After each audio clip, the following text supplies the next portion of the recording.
J'étais aussi dans une transformation de mon organisation qu'on avait démarré et sur lequel j'avais l'impression qu'il me manquait des briques, qu'il me manquait des outils, des méthodos, etc.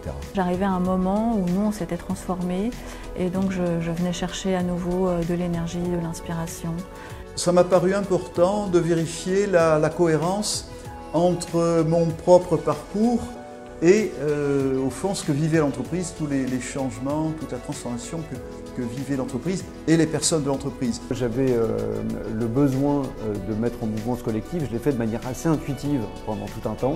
Et il y a un moment donné, je me disais, il y a des choses que j'arrive pas à mettre en place et donc ce que je venais chercher, c'était avant tout des outils chez Toscane. L'envie de prendre soin de moi pour continuer à avoir envie de prendre soin de mon organe. Quand j'ai commencé le parcours, globalement j'ai été un peu surpris par la première séance parce que ça a commencé en fait par moi sur quelles sont mes croyances profondes et de commencer à explorer un peu mon monde intérieur, mes modes de fonctionnement et je ne m'attendais pas du tout à ça et j'ai compris en fait à quel point c'était important de commencer par soi avant d'aller vers la transformation de son entreprise et la mise en place d'un mouvement collectif. Je m'attendais à une formation managériale, c'était comme ça que je la présentais au démarrage. Et en fait, c'est plutôt une exploration personnelle. Ça reconnecte aussi à soi pour mieux se connecter aux autres. Ça m'a permis, moi je pense, d'être beaucoup plus moi-même et d'être beaucoup plus authentique dans mes relations avec les équipes et globalement dans mon mode de fonctionnement dans l'entreprise.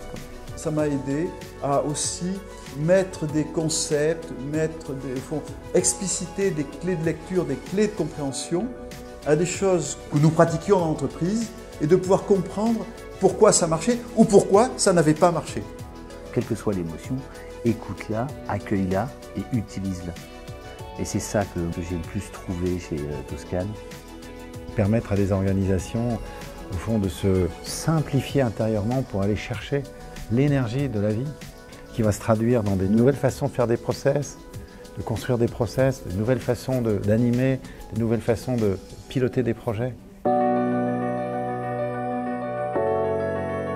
un dirigeant aujourd'hui se pose la question de comment il veut mettre en place un mouvement collectif et qu'il a envie d'aller explorer ses propres modes de fonctionnement avant de se dire qu'il va déployer ce collectif, je pense qu'il va trouver tout ce qu'il lui faut chez Toscane. Je leur dirais waouh, c'est tellement puissant, ça va te transformer. Mon entreprise ne peut pas évoluer au-delà de ma propre évolution.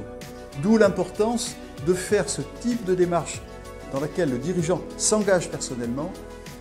S'il lui reste 25 ans à travailler, il est important, intéressant qu'il puisse goûter à ce genre de processus.